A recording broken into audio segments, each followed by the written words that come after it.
All right, everybody, this is Richard, and this is the beginning of the Stygian Library series of the game Dark Designs and Verdigris. This is a short game I wrote, and we'll be using it to run Amy Allen's beautiful module, the Stygian Library.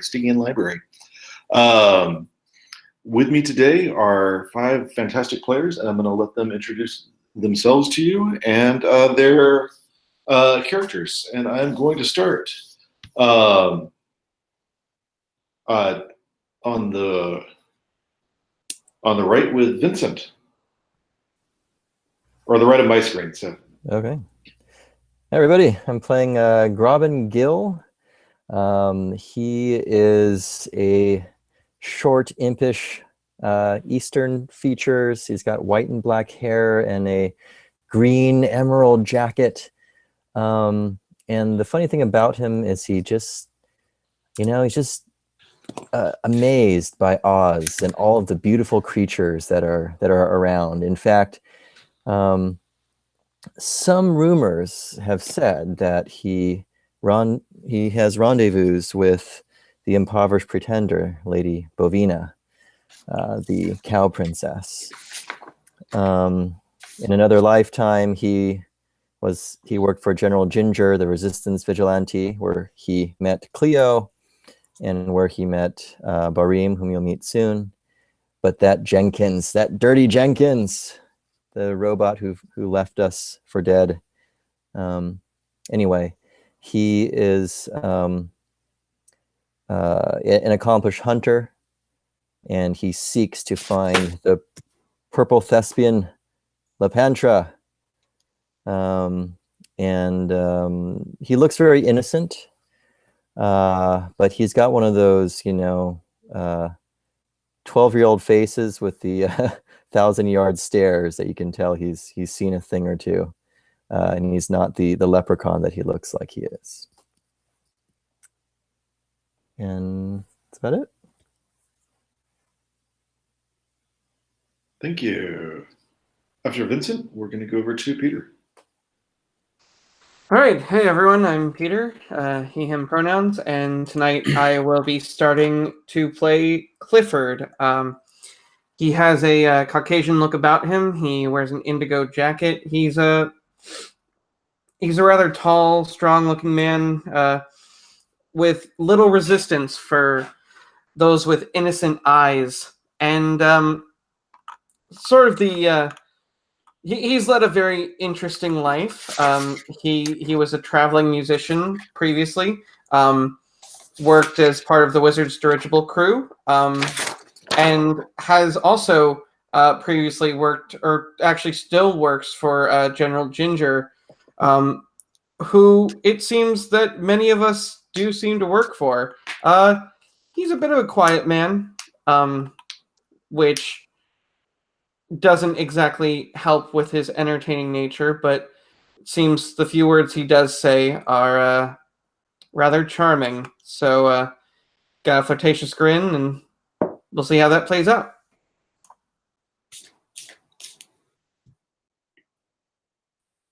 Nice. Fellow Beliandra. Hi, I am playing Cleo in this series. She's of South Asian look and usually wears a formal wear, which usually involves some nice suits or this emerald barong Tagalog, as known in the Philippines. Look it up. Before she came to Oz, she was a gunslinger of ill repute. By that, I mean she was good at shooting guns, not particularly well known, didn't really kill many people. She was just known as just a gunslinger of a sort. She kind of fell into, I guess, a lot of spy and deceitful work in Oz, because she became an Emerald courtesan, and that she became involved in Oz's court at the time. She had many colleagues, one of whom she no longer trusts, named Frida Frierson. But in between all that, she kind of had many connections as a spy fatale, as mentioned by Grobin Gill.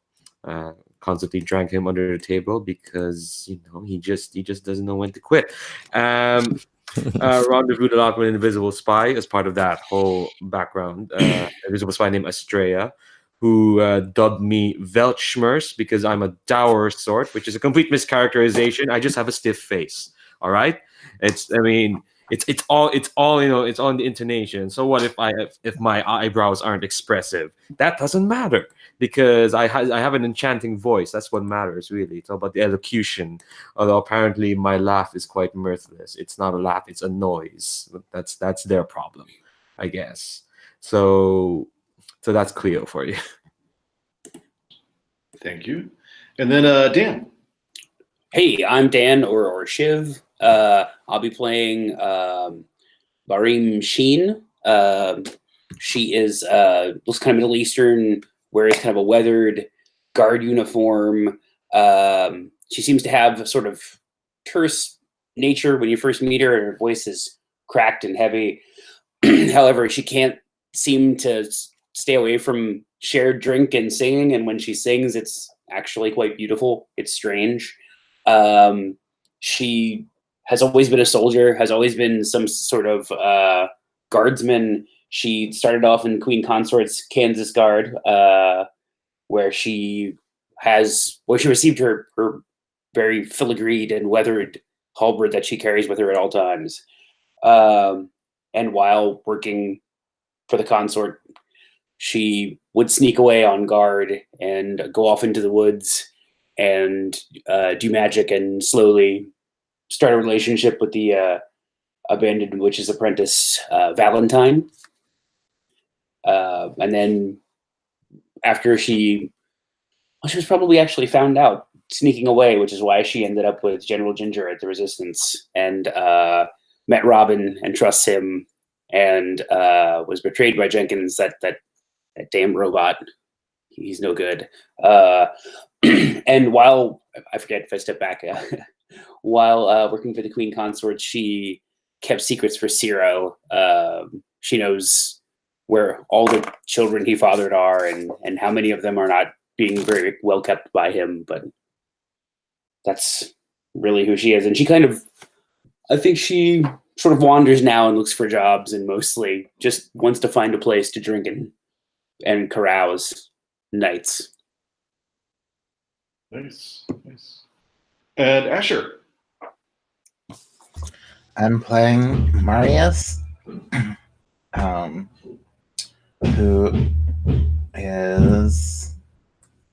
used to be a fortune teller, so she has all this magic. She's black with a scrimshaw chain. Can't resist knowing nods. She had like a rendezvous with a pirate or lost sailor named Eagle Eye at the Flying Cactus. And they like exchange messages in wine bottles. So she carries around this canteen made out of cactus that's always full of wine. Then she worked for Mambi, the outlaw sorceress, who is holding Angel down for Sorelli. It's a feathery vegetable that cures ailments. So that's my backstory. And living underground, not easy to acquire any sort of vegetation that is already point. rare. All right.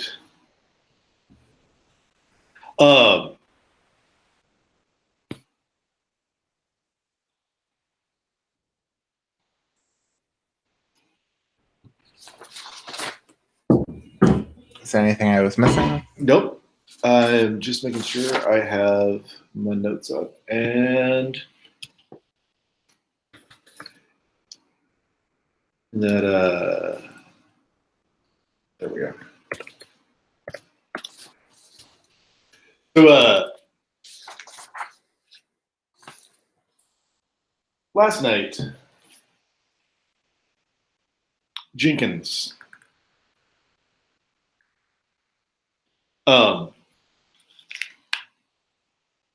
who several of you knew in a previous life working for General Ginger, sort of before you became a crew.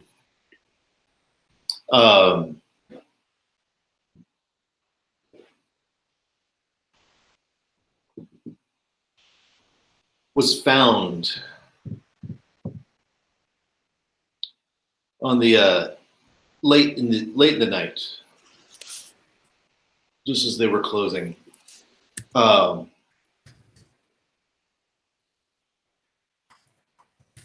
Standing in the balcony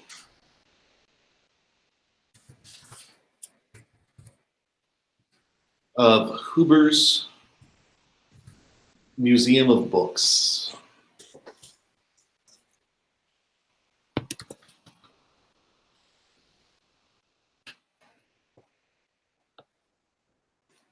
With a dead man in a yellow coat at his feet, who had clearly been strangled.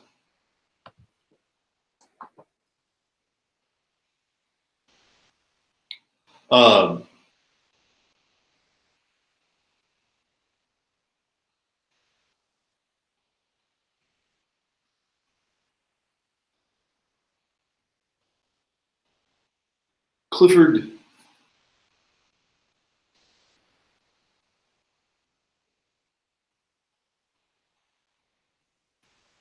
well, first let me tell you, you know that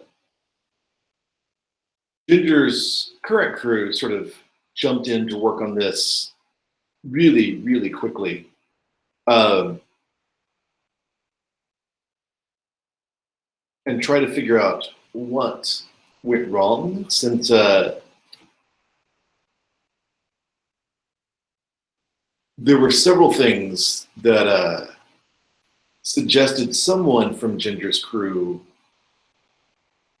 was involved, besides just Jenkins. So I think the first question, before I ask Clifford's question, was what was left at the scene purportedly. Now you all are just getting here, but what was purported to have been left at the scene that tied everything back to Ginger, or at least made it look like everything was tied back to Ginger?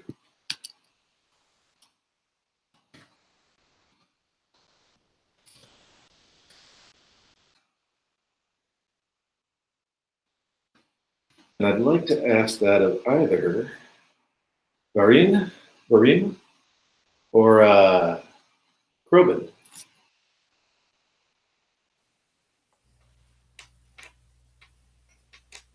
Jenkins, that dirty rat. I don't trust any robots. What was left here? Either Oil. on Jenkins or on the now Jenkins was here. Jenkins was here, silent and still, over the body that he clearly strangled to death. In fact, it was even said by some people that the man's neck was still in Jenkins' hands. What was left here that said, and Jenkins betrayed the general and had not, I assume, had not worked closely with her in a while. But what was here that turned people's attention to the general? Go ahead. I was going to say a trail of leaky oil.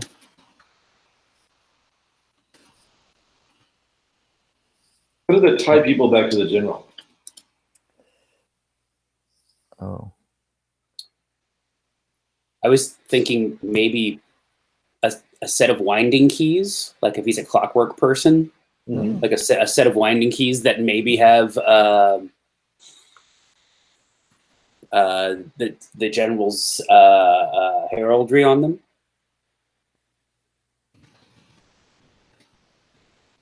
Or on a chain with the general's heraldry on them. That's her monogram. There you go. Yeah. Does that sound right? Yeah. And there was a trail of oil. Where did that trail of oil seem to lead to before it sort of like got too ingrained into the floorboards. When you follow the trail of oil, back, it it actually heads off into the street, but in the direction of an abandoned mine. So why would oil be headed there? That abandoned mine was one of the old safe houses the general used to use.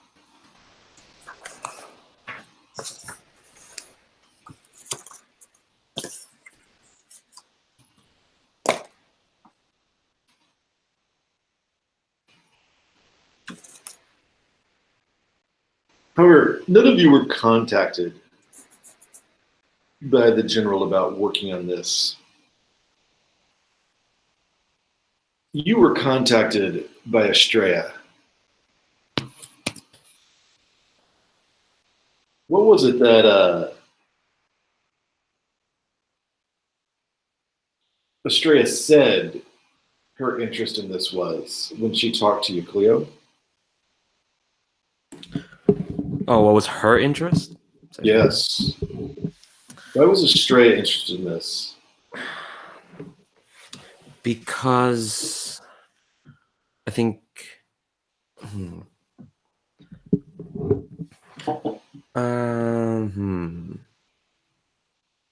I think it's. I think because she.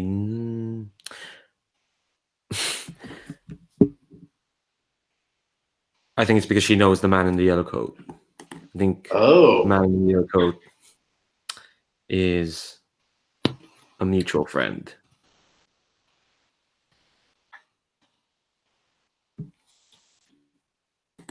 Correct.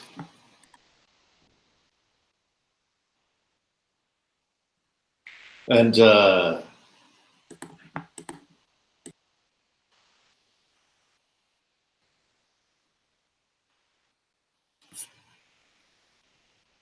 finally, whether you've told everybody about it or not, Clifford,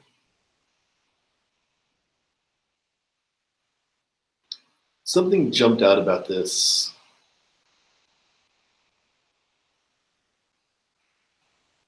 And said, Celia Curry is involved.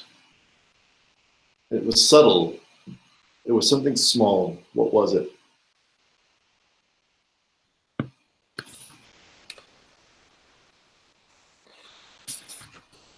If you examine the monogram closely, it is, of course, General Ginger's, but there's a very slight ding on it. And what I keep to myself is that specific monogram with that specific ding is Celia's. I remember because I remember the incident, how it got there. Okay.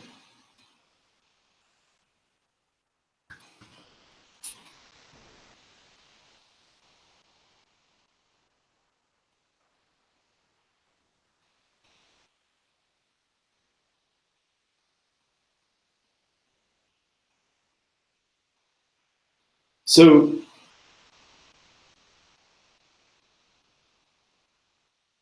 the winding key taken from the scene ended up in your possession, Marius, in a wine bottle, suggesting that Eagle Eye is the one who found it. But it's being hard to track down.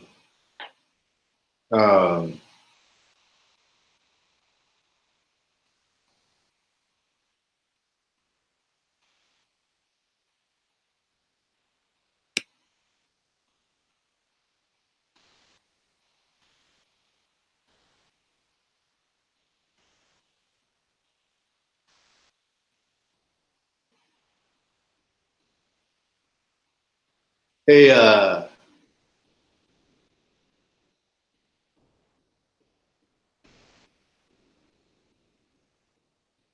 you've heard through the grapevine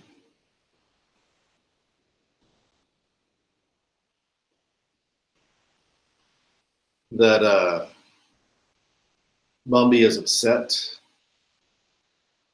for reasons possibly unrelated to this.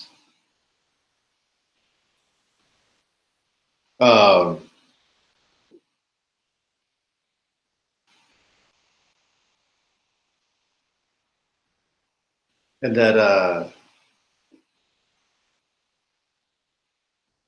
Eagle Eye might be laying low. But did apparently at some point come across this crime scene and decide to send you the winding key, which is how the five of you got it.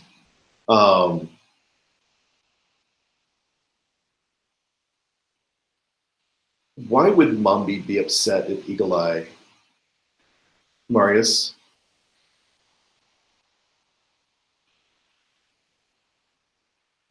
Well, it's supposed to be at the scene of the crime, right?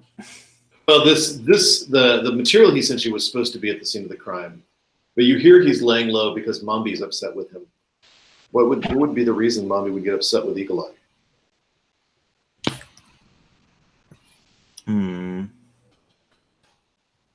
It could be that he sent you the key. It could be something else. It could be. This is about your suspicions, not necessarily about confirmed fact. Right. I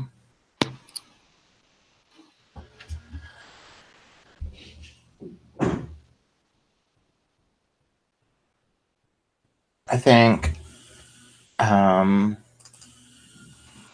just doesn't want people getting in the way, right? And Eagle Eye has a habit of doing that. So I think this is like does this happen multiple times, right? Right. Eagle Eye found something and that Mombi wanted. So that you think Mombi wanted Jenkins' control keys?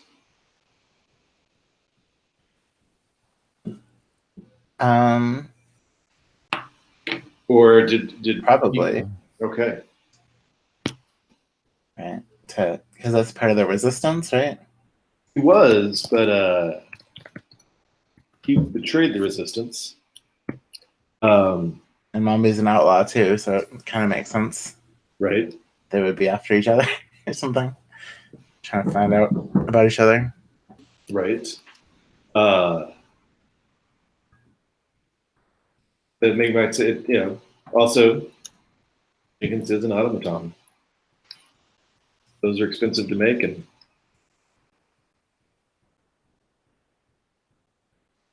right.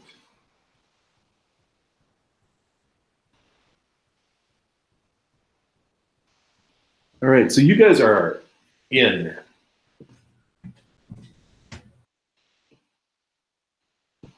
the Huber's Book Museum is sort of a quasi-fine salon, and it's a bookstore.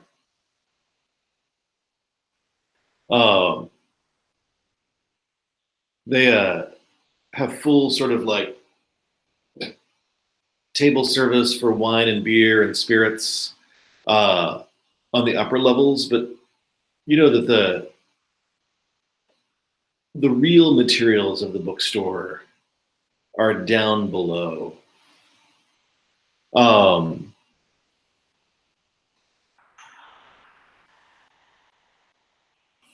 You know that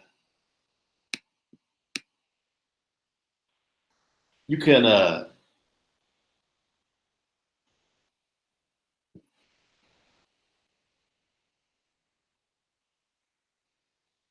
easily sort of like walk into Huber's. They, despite the fact that there's a murder, since there's really no criminal justice in Verdigris. There's not a Verdigris. There's not a watch per se. You guys are the people would hire to solve crimes that had been committed and help people deal with people who are bothering or harassing them. So there's no one telling Hubers that they have to close just because there was a murder here last night, and they've not done so. So Hubers is open.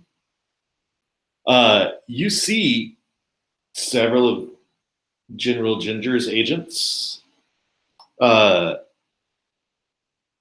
sitting around, eyeing you. A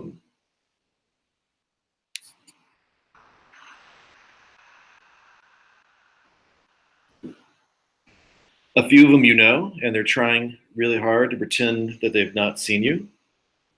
The balcony where the murder took place is open, and you can see several people pointing up to the balcony. They have a little bit better vantage than you. They have sort of a nice row of tables sort of that are up on sort of a little bitty mezzanine level. And there's a whole bunch of tables up there. There's a little bit of rope over the stairs that go all the way up to the balcony.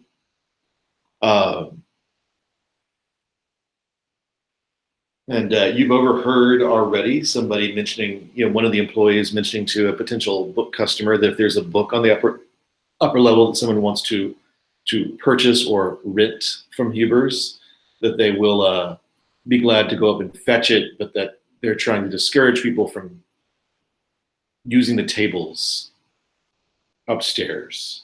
But perhaps because of the murder, Hubers is extra busy today. People are sort of coming in to gawk and gossip and talk, do a little rubbernecking at the murder scene. As I noted, you see several people associated with General Ginger's crew. Reese Skinner is there, and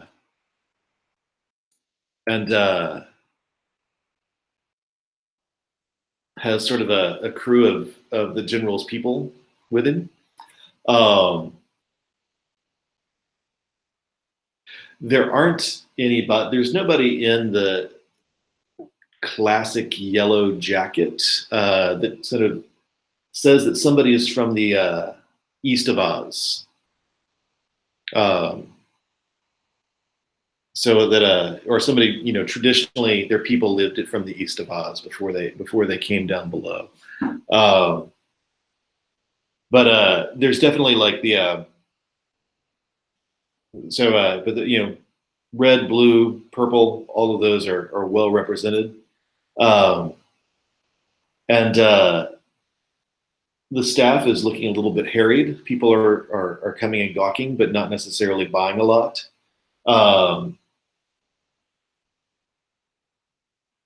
And it looks like there is somebody about to approach you and ask your business, if you want a table, welcome you in. And what do you do? You've just arrived. You've gotten a good look around. People are heading over to, or it looks like at least one employee has their eye on you and is coming in your direction. What do the five of you do as you're here at Astria's request to find out what has happened with this murder? And I will note that we have about 1 hour to sort of solve it. I just want to make sure. So this is the same evening the murder happened, or the next day? This is the next day. Okay.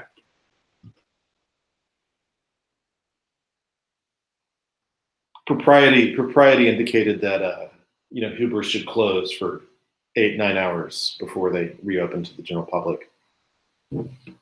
To carry the man's body and effects away, but they're now reopened and enjoying all the celebrity that comes with being a scene of a crime. Can I use magic to summon this book so we don't have to go upstairs and get it? There's not a book that you know to look for. I don't think at this point, unless you just overheard them telling them that that no one's going up to the balcony right now. No one's going up to the balcony right now. The balcony's closed. So if there's any books they want on the balcony, or the tables on the balcony are closed. So if there's any books anyone wants on the balcony, that the staff will go up and get them, rather than having customers go up and pull them down themselves. So what happens to, or I guess we decide this, but what happens to clockwork people when they, let's say they die, or they, do they, does like a, and I guess even if, are there police, because they said there weren't places there, like an ambulance? No, thing that happens, there is no police. People who want a murder investigated would come to people like you to do the investigating. They might go to one of the bosses to ask a favor, but there's no criminal justice system run by, Verdigris is the ultimate unincorporated city. Mm. All services are private services. And you said we could still go downstairs. You are downstairs where you enter. There are more books in the levels below the street level. Mhm. I mean, you are in an underground city, but the street level is, for all intents and purposes, the first floor. There is a level below. There are levels below where the more fine and rare books are kept. Is the store manager or proprietor there, or? Are you gonna? What you can certainly ask around. You would suspect there is a manager person, but Huber would take a little. You'd need to ask the right people to kind of put you in touch with Mr. Huber.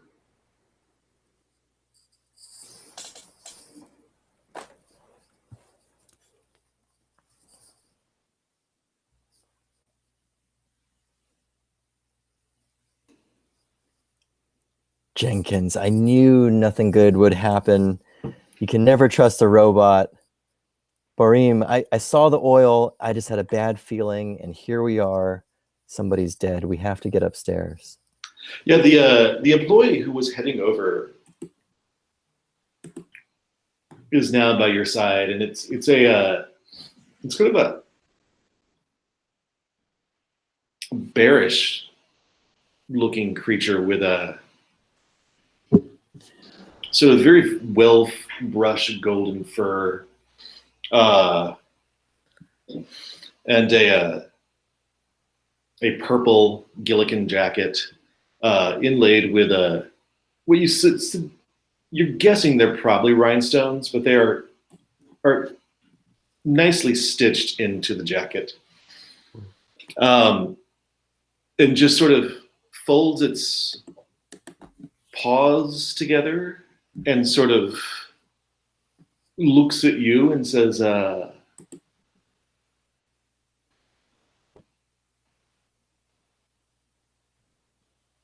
ladies, gentlemen, is there something we can do for you here at Huber's? Are you here for books and information, knowledge, the gift of poetry, or would you enjoy something to drink?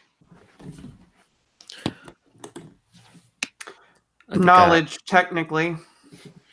Yes, we're here for 2 out of those 5 things you listed. One is knowledge, I guess. The other one, feel free to guess. Grobin's instantly taken by the he can't resist a beautiful creature, so he's trying not to reach out to touch one of the rhinestones, and he says kind of distractedly that we do like to read into a good mystery now and then, and I heard that you have quite a selection of mysteries upstairs. Well, the protagonist of which we have actually known in previous lives. Oh, that poor Winky man. We've still not found his family. Ah, that is so sad. But I'm sorry, but we can't just allow anyone upstairs. Are you here on Mr. Huber's behalf to investigate things.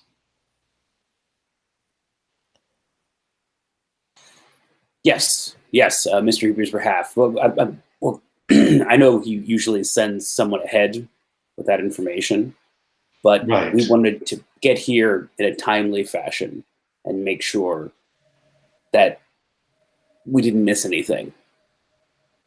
Yes, we're not just anyone, we're trained investigators. Correct. We met actually at a soiree at Lady Bovina's. I do love to frequent her soirees, and so does your master. And we got to talking about my master, the proprietor. I'm sorry, Mr. my employer. Your employer. You know, I don't worry about things like work. But he says with a very snobby, high society tone of voice, as if he can't be bothered. But he did ring on my bell, and here we are, a friend of a friend. Ah, well.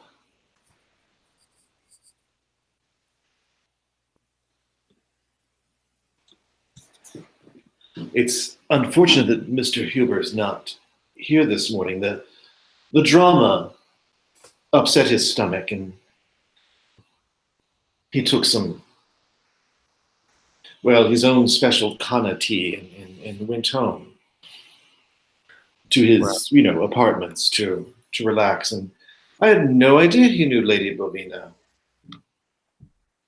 Oh, we knew her quite well. And, no. I just didn't have any idea he knew Lady Bovina. That's just never mentioned her ever. But, he's such a private man. As people who enjoy books often are so terribly, terribly private.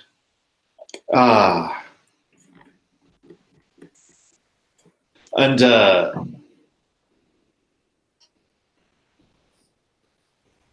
so I'm guessing you're here to examine the selection of mysteries on the balcony level. And the bear nods at Marius very, very sagely. Now, do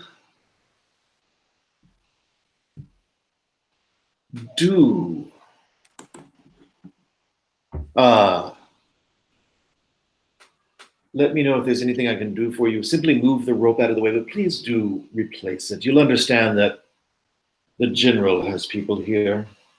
Of course, of course. They've not been rude yet, but, do try to be subtle. And should you need anything, please ask for me. My name is Sawyer. Sawyer. All right. So we'll go upstairs. Are you doing anything to try to be subtle about going upstairs? You definitely see Clifford, you definitely see Reese with several of the general's crew.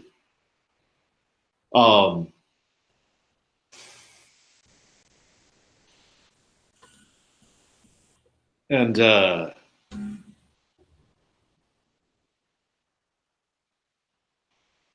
they're sort of sitting around. They're all sort of just they have glasses of what looked like coca wine in front of them, but they're all just sort of kind of sipping at them and sort of eyeing the staff. And they're looking a little bit perturbed. As you talk to Sawyer, Clifford, you definitely see Reese just sort of give you a nod. He's not really sure what you're up to or why you're here, but it's just kind of nodding at you, kind of in greeting. But goes around just sort of like eyeing the crowd, looking sort of at the stairway. And the stairway is pretty public. You know, it's a balcony thing where it's kind of going up the side of the wall, but it's pretty visible to the whole floor. The upper portion is visible from that sort of like mezzanine level that's sort of halfway between the first floor and the high balcony. And there's still several people up there whose attention is very focused on the balcony. Reese and his crew did not get on that level. But there's a separate stairway sort of going up to that balcony. You suspect it would not surprise you, all of you have been in taverns. It would not surprise you to learn there's a staff stairway that's less visible. But you'd have to sort of hunt around for that. Or, you know, you might be able to ask Sawyer. But Sawyer did instruct you to, they instructed you to move the rope and simply go up.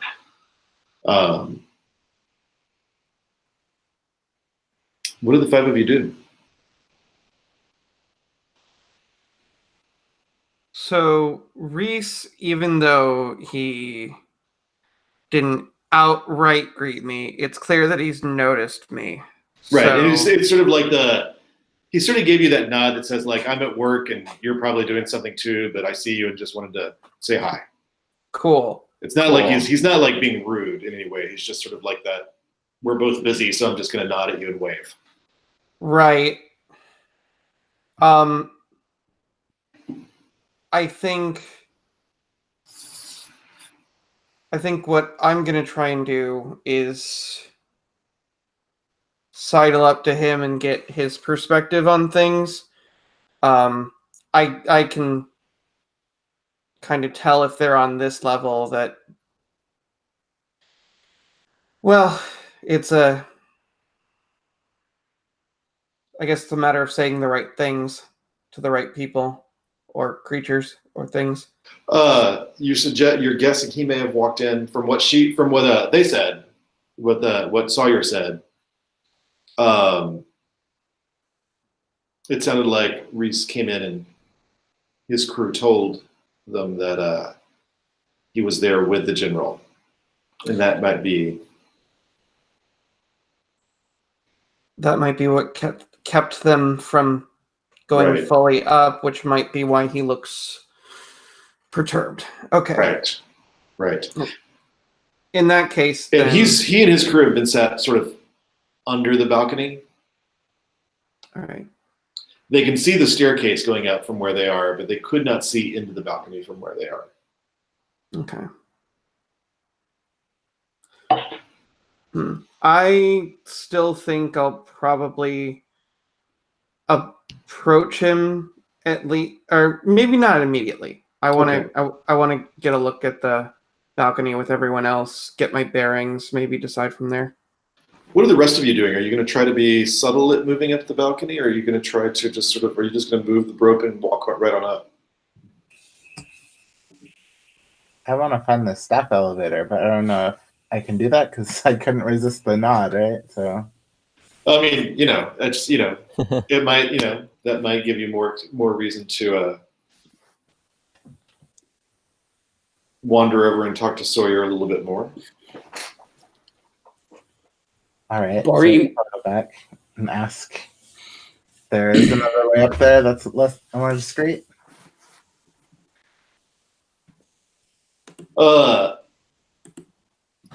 Sawyer cocks an eyebrow at you, just like, I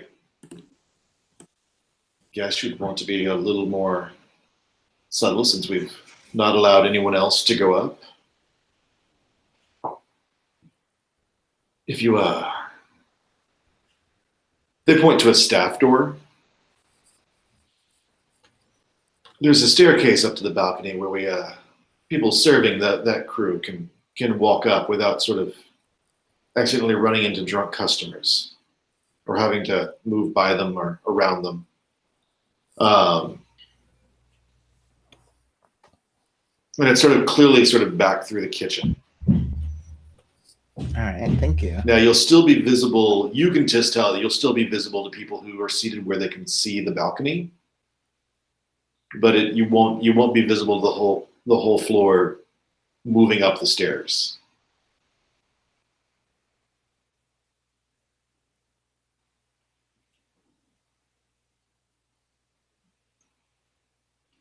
Anyone else following Marius or doing something else or anything you want to check out down here before you move upstairs? Borim is not terribly subtle, so up the stairs she goes. Nice. Okay. Yeah. Right. With actually a moment of kind of looking back at the group and not really understanding why they're not following her, but all right, yes, up she goes. Graben goes up as well. He wants to catch that damn dirty Jenkins. Cleo, what about you? I think I would I have noticed that Clifford and was having like a subtle hello with Reese. Yeah, I think especially since Clifford, you said you're sort of strolling over there to Reese's crew. I rewound that a tiny bit, and I was going to go there after checking out the balcony. Okay. So I think the matter for me is just that I think I am going to go ahead and, I mean, if Bareem and if they're going to take the stairs, then I don't really see a reason to not to. I can explain myself later. Okay. Yeah, I think I'm gonna go with Marius, so that they're not lonely. I don't think because I'm not familiar with. I mean, we've done some dealings. Myself and General Ginger's resistance vigilante force, but Right. I'm not really part of that. Okay. And I know Estrella, so I should not shirk responsibilities to her. But I'll go with Marius. All right. Yeah. So it'll take the two of you a little bit longer to get upstairs because you sort of have to go through the kitchen and take the back stairway. But you'll be a little more subtle. Perhaps have a chance to evade any perturbed eyes. So the three of you,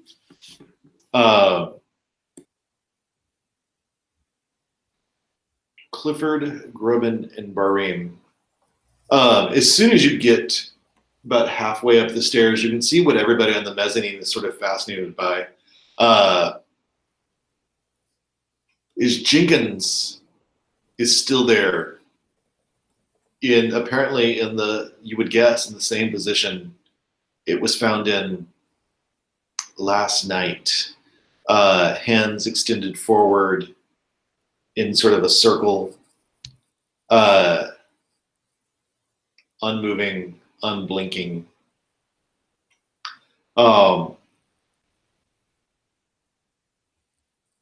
Not much going, not unmoving, unblinking, not doing anything, not communicating in any way, just standing there. And you get to the top of the stairs. Clifford, you could see as you sort of move up the stairs, Reese sort of shoots you a look and sort of half stands, looking very questioningly at you. What do you do? I lock eyes with him and just kind of subtly put my hand up like I will explain later. Like, it's okay. I'll talk to you. Yeah, his eyes have gone kind of wide and sort of like, but how? And you move up, and Jenkins is still standing there. You still see, as you move up, you see the trail of oil. You see the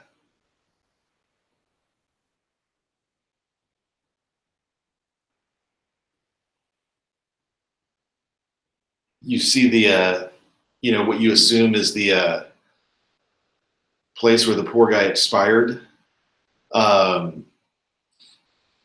there's just some sort of blankets around Jenkins' feet, like they're just trying to, like somebody wanted to cover up the carpet or something. And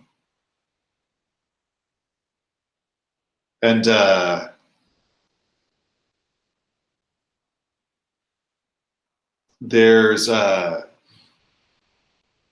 many rows of books. There's a couple of small tables that look like they've not been cleaned since the previous evening. And there's just the automaton. There's also several people on that sort of mezzanine level, sort of like being completely unsubtle about the fact that they're trying to whisper about the fact that they've seen you and they don't know what you're doing up there. Because they were told they couldn't go up there, is what you're guessing they're saying. There's a little bit of muttering going on.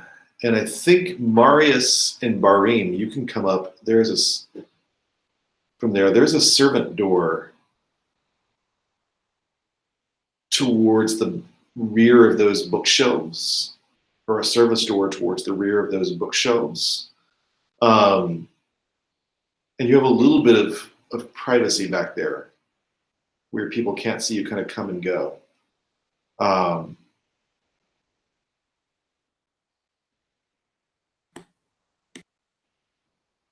What are the five of you doing?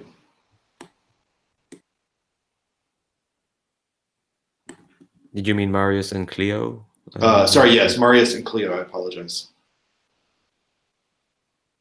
My first instinct is to just sort of look at Jenkins and see if he looks exactly the same as when I saw him last. Is he any like obviously visibly different?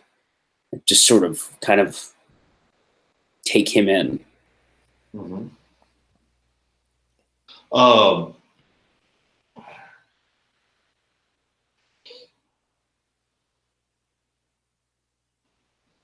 So you look at Jenkins and you're sort of assessing him. And you know, despite the clockwork brain that you were able to install, the very sophisticated, probably enchanted clockwork brain, that everything still needs to be wound up.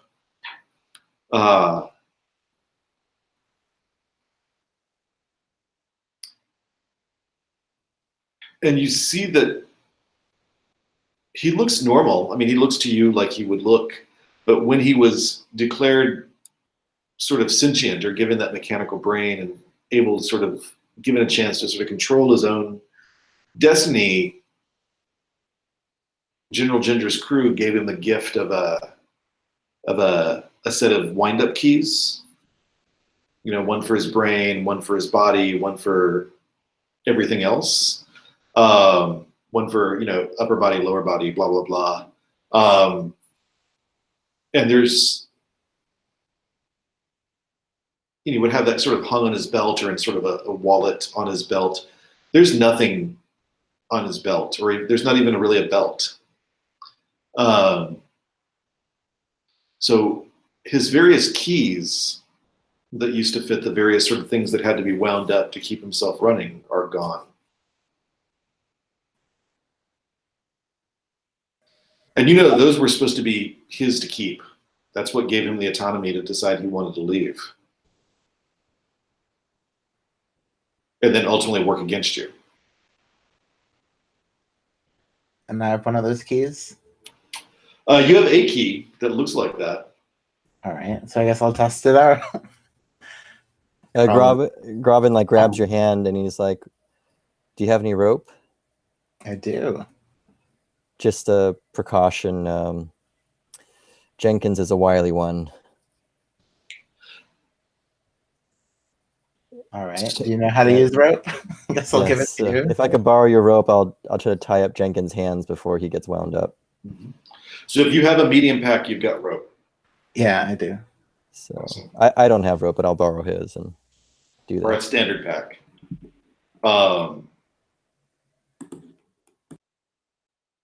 So yeah, you pull out the rope. You sort of tie his hand. You try to like loop it around his arms, or yeah, just tie up his wrists to his body, and then His actually, you know, and this is not unusual when automatons kind of freeze in place. He's very difficult to move Right.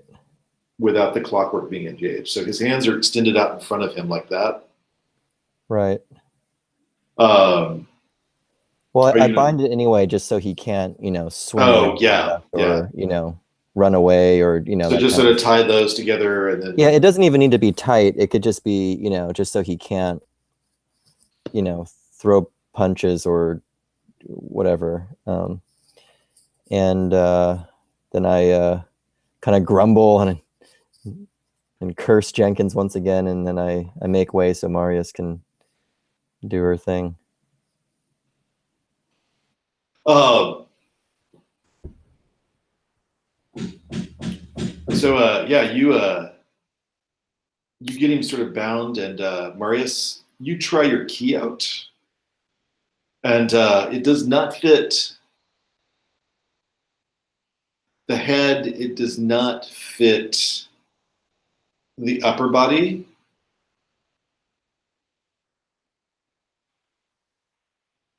And it does not fit the lower body.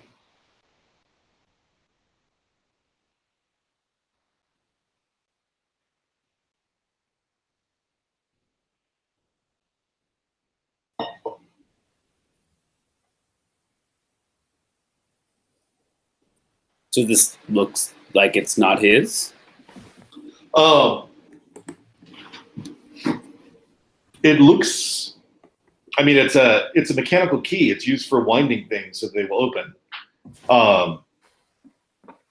And it's like the ones that he used, but it was a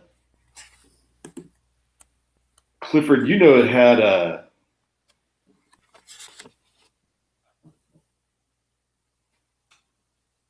Celia Curry's sort of forged stamp on it, or not forged, forged in the forgery stamp, in the forgery sense. That there was a flaw in, there was a consistent flaw in whenever she tried to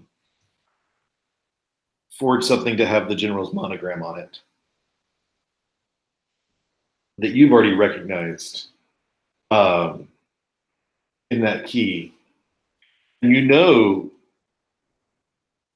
that the keys you gave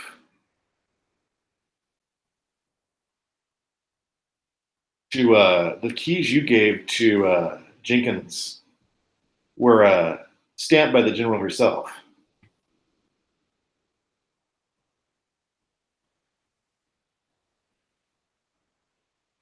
So to 100% clarify, the Mhm. key that Marius is using has that forgery.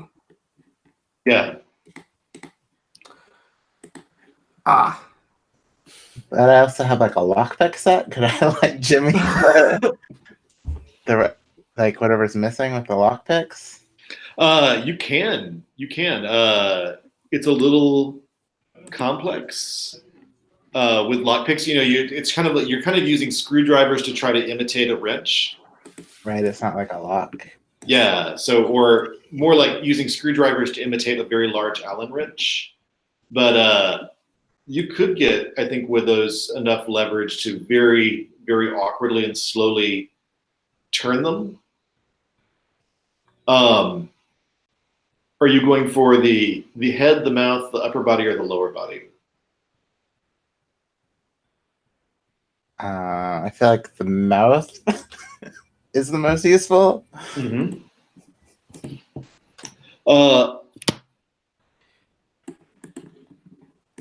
So this, when I ask you to roll, I'm really just kind of asking you to roll just sort of like how quickly you can get it done. Okay. With how few before, you can already tell that people in the mezzanine are like, they're trying to bring him back. They're trying to waken up that murderous automaton. And Clifford, that your former allies in the general's organization are perturbed that you were allowed up here by the staff, and they are not. So this is, Marius, you're really rolling to see how quickly you're able to make it work. So let's see how you do. I don't know if this lines up with any of my traits. We'll see. Well, we'll see when you roll. I roll after. Yeah. Yeah, Okay. traits don't come into the result of a roll. So I got an 8. An 8 with your duplicity. Oh, no. That's just straight roll. I have a lot of duplicity there. So that's an 11. Nice. Okay. Yeah, I think you get it to where you brace your hands and very subtly turn repeatedly, and you should get a few seconds, if not a couple of minutes of speech out of that. And you see the eyes sort of flicker very, very subtly, suggesting there's a little bit of energy left in the brain, or a little bit of a tension left in the brain. And you see the jaw sort of visibly sort of snap back where it looks relaxed. What do you want to say to Jenkins? It doesn't sound like many of you were friends with Jenkins. Yeah, I think I'll let Grublin talk because he seems to know Jenkins better. You son of a bitch, Jenkins, you killed him, didn't you? Wow. Tell me or I'm going to pour salt water all over you and let you rest.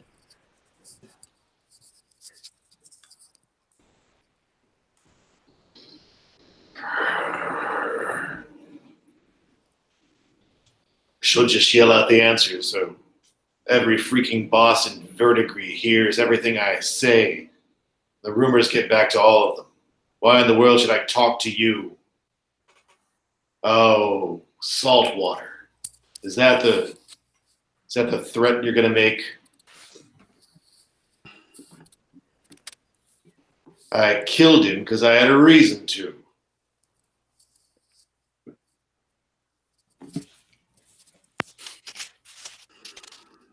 And what was that reason? All the time Huber's been down here. This practical, loving little bookstore. The vast museum of books. All the drunken shenanigans that have gone on here. Do you know that no one has ever died in Huber's bookstore?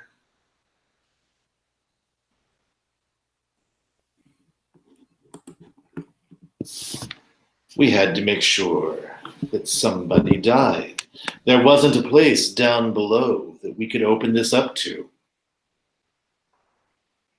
Unless somebody died here. You killed him to open up something below. Most useful thing that man has ever done in his life is die. And what's the point if you are not able to wind yourself anymore? People talk crap about me all the time. Celia Curry is the most treacherous one down here. So she is down here. Oh, I meant in Verdigris. I have no idea where she went.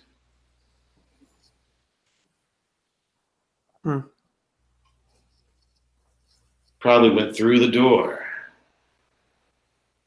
Which door?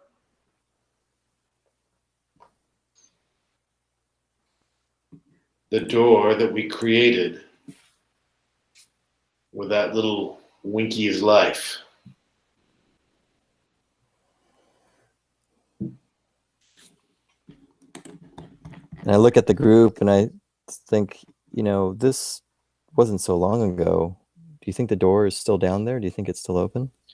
Oh, once the door is open, they stay there. Stay where?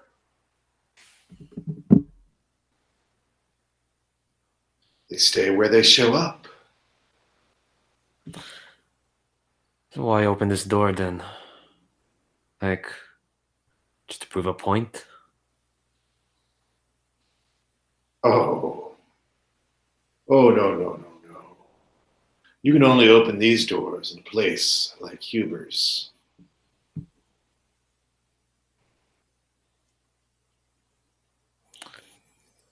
You didn't really answer my question. Why? Oh.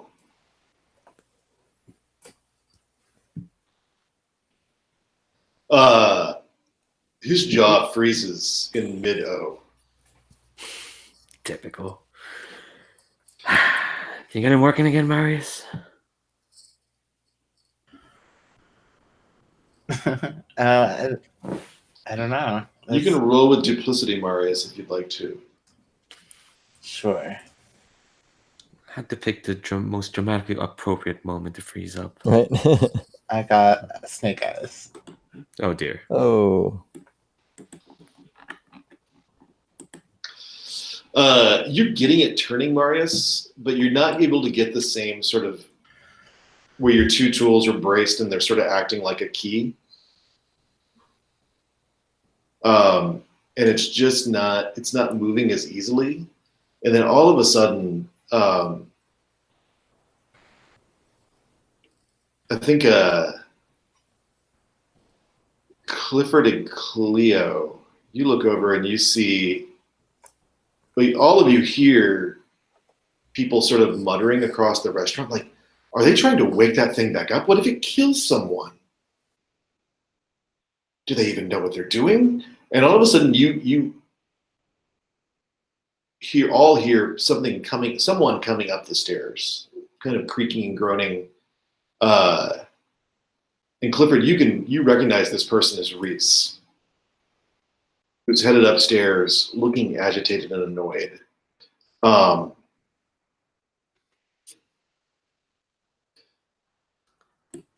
And you got him sort of warmed up, and you can maybe get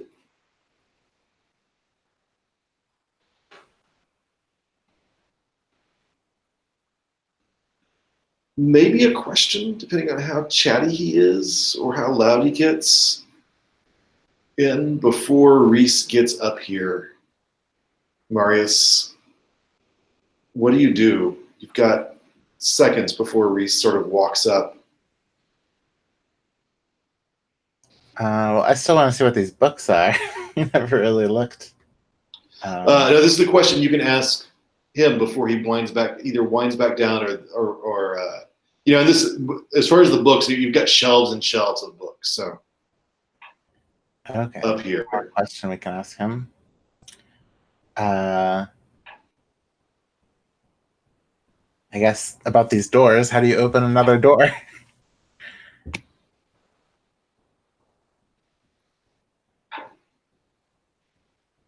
And he just looks at you and said, I told you the door is still there in the basement. Once it's open, you don't close it ever again. It just locks. What about the next one? The next what? And that's when Reese kind of comes up.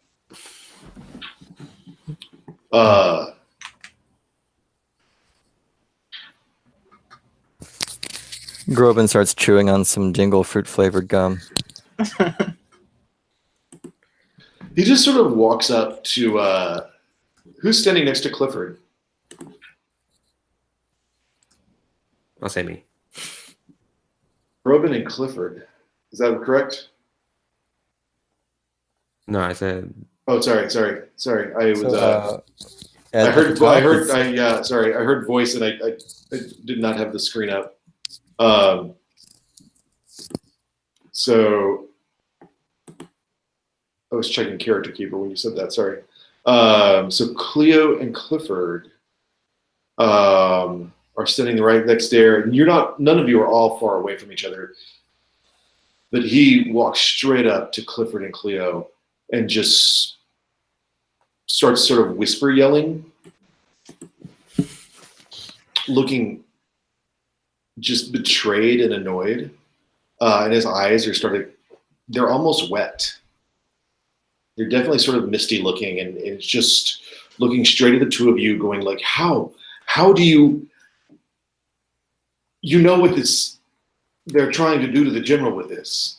You know what they're trying to, and you just come in here and do your own thing and just don't really seem to care what it does to anybody else. How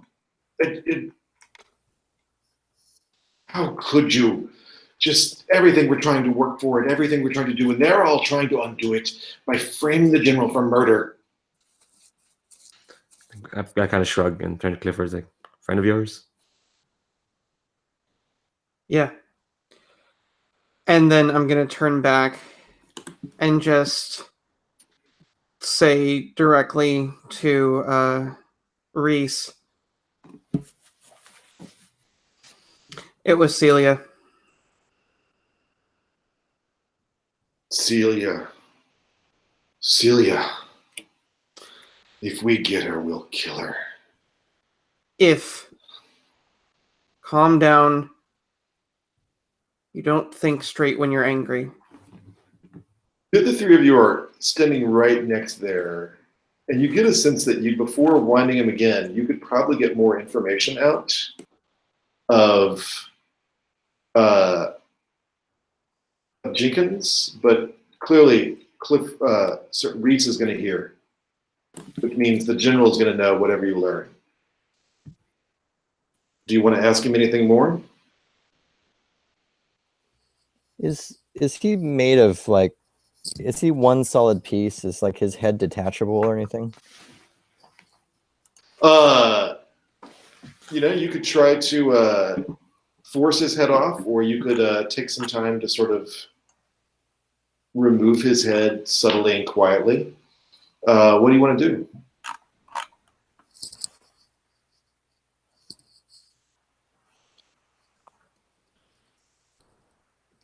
Robin, out of his small pack, pulls out a crowbar.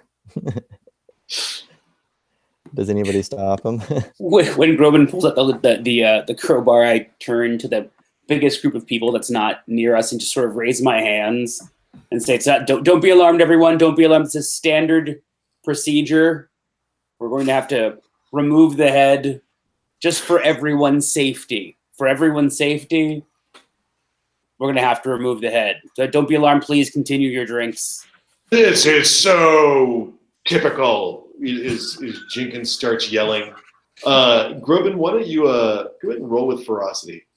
He blows his bubble gum, in a bubble, and then he brings up the crowbar, and 7 + 3 is 10.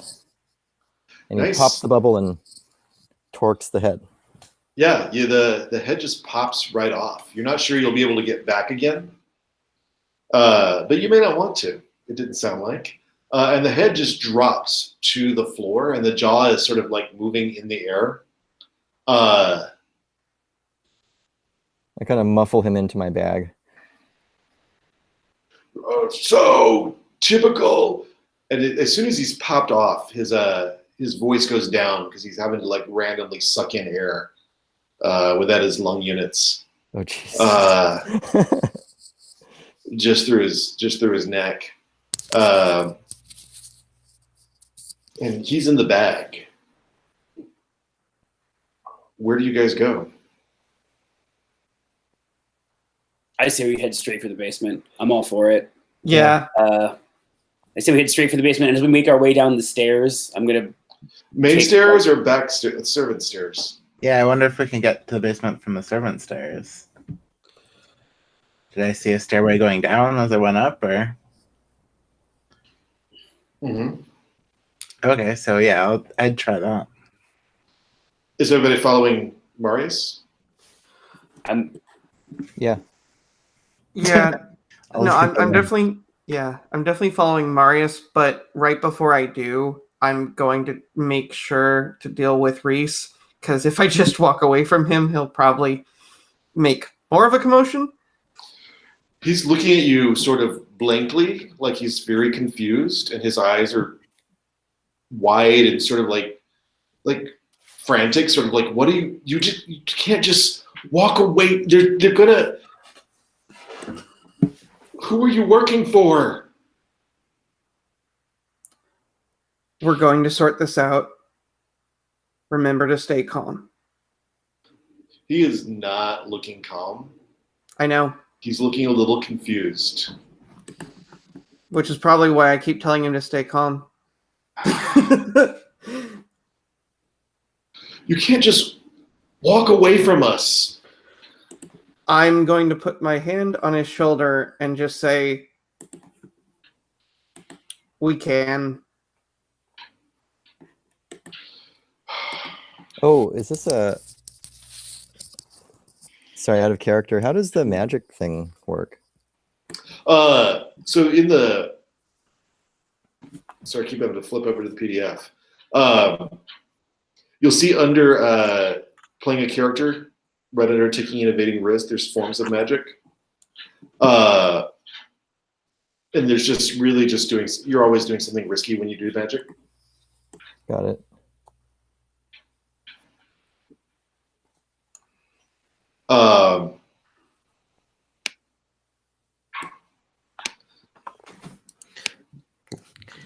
Can I lean over to Clifford and say, like, I don't think he's staying calm.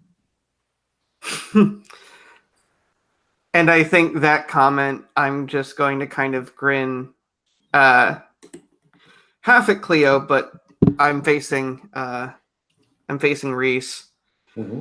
And I think with as few words as possible, I'm just trying to charm him into calming down.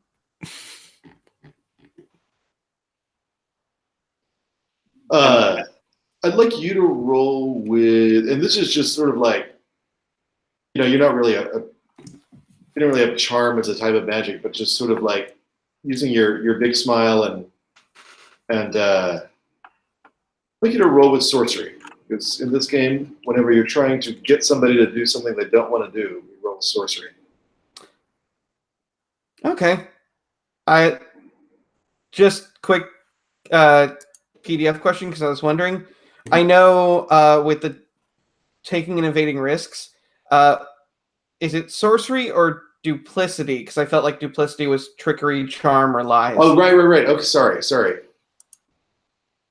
Thank so you. Duplicity? Let's roll with duplicity. Okay, cool. I will just roll the pre-existing dice. So that is 6 plus 2 is 8. 6 plus 2 is... Yeah. Nice. All right. Yeah, okay.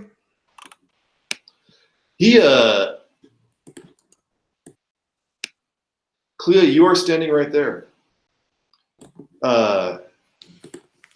And one of the things you can do Yeah, with a trait, I could check off a trait to bump up that partial to a full success. I think because Clifford's using those few words, Cleo is going to use a lot of words, and she's going to start up and say, "Look, Reese, I think you can trust our lot, given that most of them are people you know who've worked with the general who probably don't want to besmirch their reputation, because that would reflect badly on them." And I'm using my enchanting voice to basically lull them into calmness as I keep talking and let the others abscond. So check your enchanting voice. And the others slip away, and Reese looks back at you and looks sort of between the two of you and nods. Right. All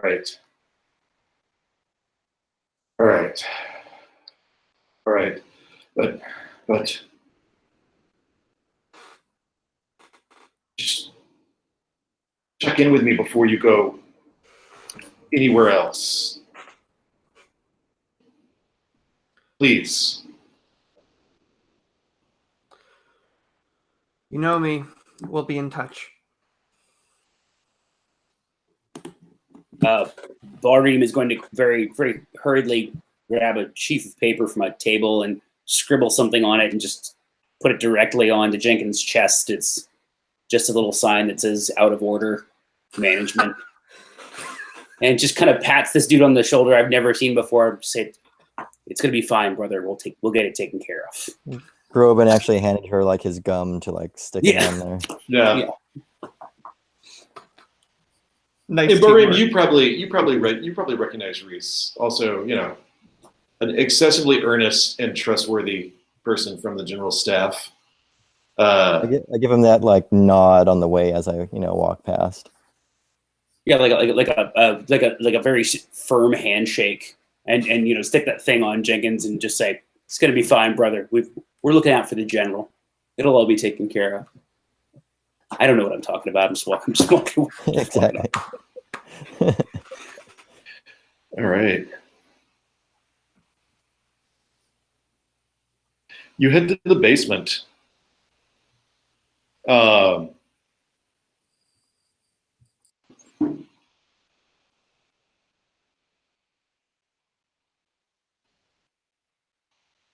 And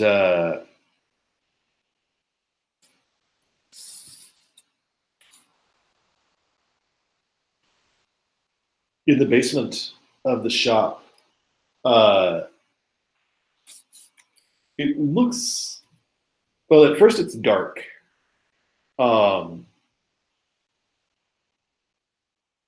Once you get down the stairs, like a lot of buildings, it has electric lights installed, but everything seems to be off.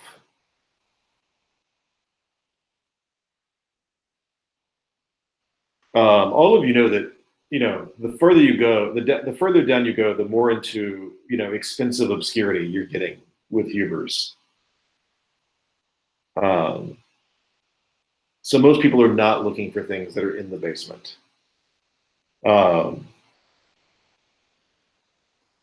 Did you say it's darkly lit, or it's just dark? It's just dark. Okay. Could I check off alchemy to make some sort of lamp? Give me one. Well, actually, so what you do is you'll need to, usually you use traits to roll. Okay. You do have candles. Oh, all right. Some of you may have electric lanterns of some sort. But all of you have candles,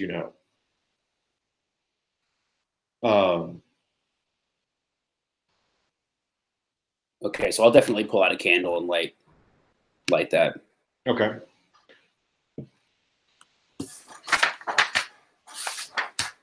Now this is an old style switch. And one of the things I was trying to think about the coming down to the basement in Hubers is it's not something that people do on a every day or every hour basis. If Mr. Huber is not here, most average employees wouldn't have a good reason to go down to the basement. In the candle, you can see yourself sort of in the midst of a vast stack of bookshelves. And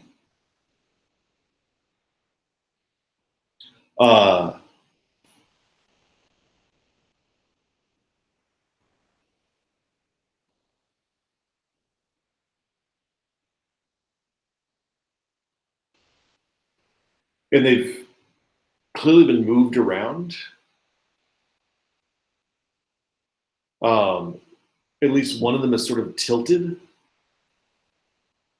against another one, and the books are starting to sort of slide off.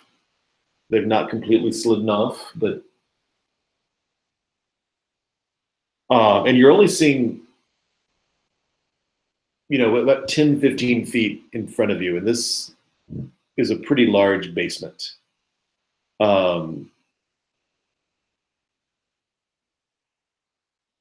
And right now it's just sort of very, very dark.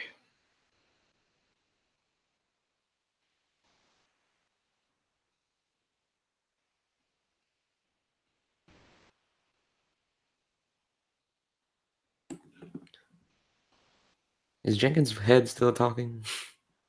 It's in your bag. I mean, we could just keep walking forward, right? I mean, it's just You can. His head is in your bag if you want to ask him something. yeah. I'll pull out his head and say, "All right, we're here. Where's the damn door?"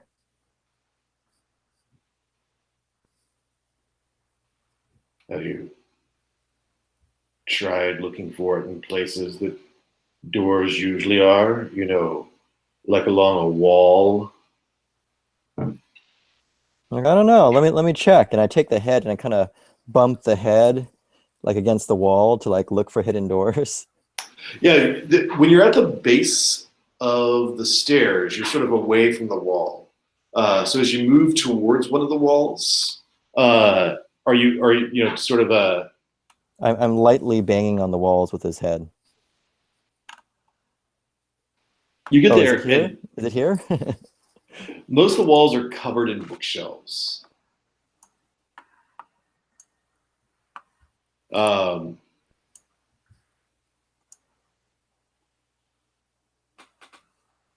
and there's not like in the light, you're not seeing bookshelves that look. You know, the bookshelves in the middle of the room look disturbed, but a lot of the bookshelves along the wall in the faint light you're getting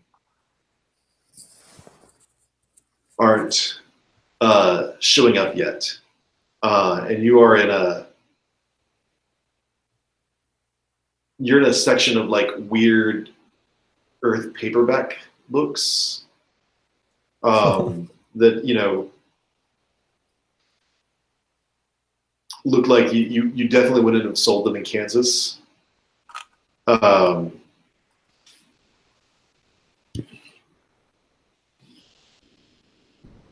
And I point to the shelf that looks disturbed and I kind of nod towards the group. What do you think?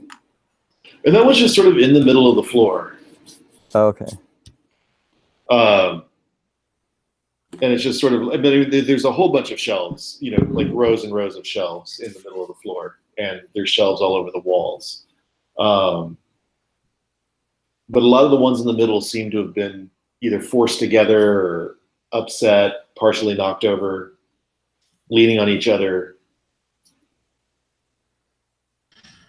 I kind of want to use my soothsaying magic to learn about this door.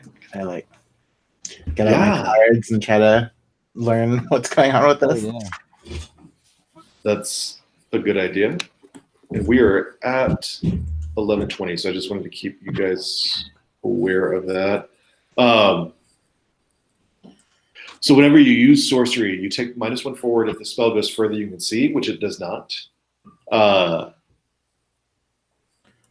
That's a lot of information right there. -1 forward. I mean, it's you're trying to discern something about the basement. Mm-hmm. -1 forward if the spell affects something larger than a single person. Let's find that out. And then -1 forward if the spell is retroactive or delayed, which it is definitely not. So you're going to be at -1 forward plus your sorcery. What's your sorcery? 1. 1. Okay, so it'll just be a straight roll, and then you can also let me. If you need to, you can. There may be a chance to use straight traits.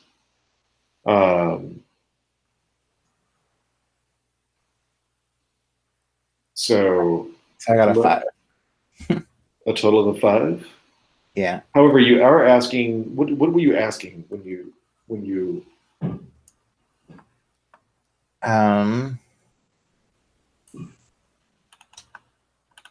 Like learning about the future of the store, what's going to happen with it. Okay.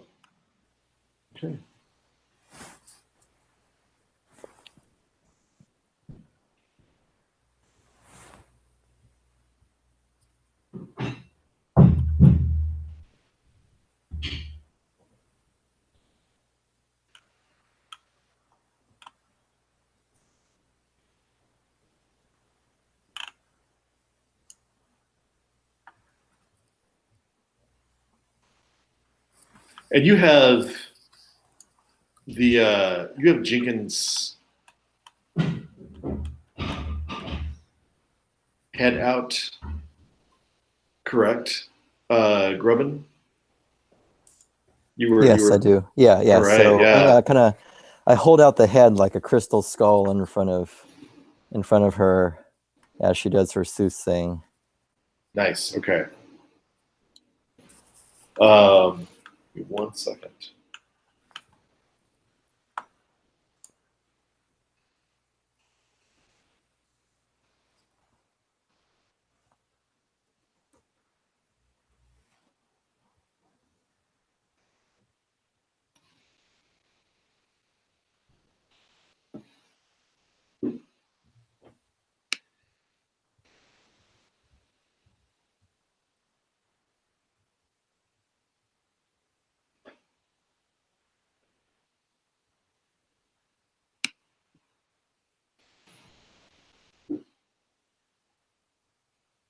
Are you all standing together, or are you a little spread out?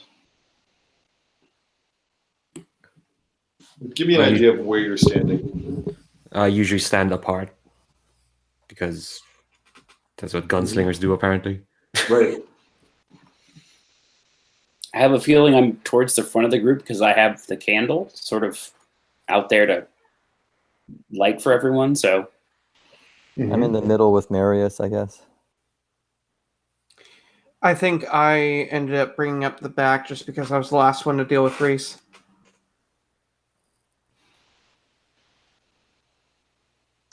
And where did you have the key, Marius? I probably put it on my belt, like he had it, right? Yeah. Or like one of the little loops. And Clifford, you said you were the one standing with Marius? No. I Sorry. believe. Sorry. This is what happens if I check the character keeper, then I can't see the screen. Who said they were standing with Marius? I apologize. And Marius, you're probably standing fairly close to Barim, since Barim has the candle, I believe. I do. Yep. All right. And who's standing close to Marius? Grobin. Robin, thank you. He's holding the skull. Yeah. And Grobin, you see two things at once. Standing right next to where Marius is, in the ground is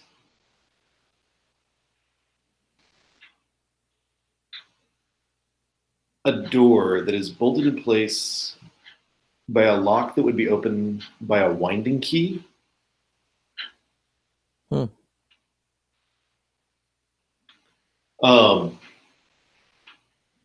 And you're not sure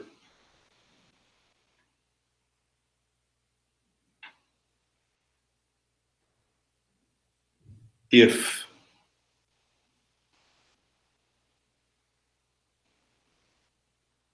you're not sure as all of you are sort of moving around trying to stay within the light, but also trying to get where you can see and not just stand perfectly still.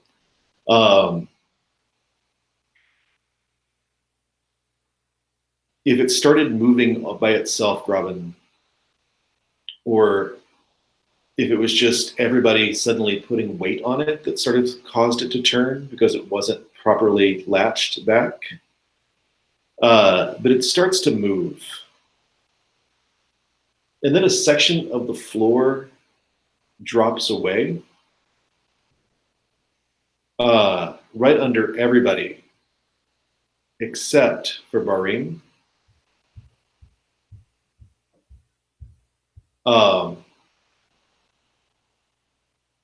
And that's where I would like to pick up next time. Barim, I know you may, or Dan, I know you may not be back next time, but that's what we will pick up next time.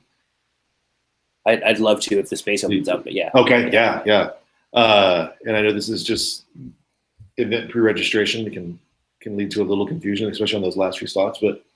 But But thanks, everybody. I will have a quick checkout with you after we stop the broadcast.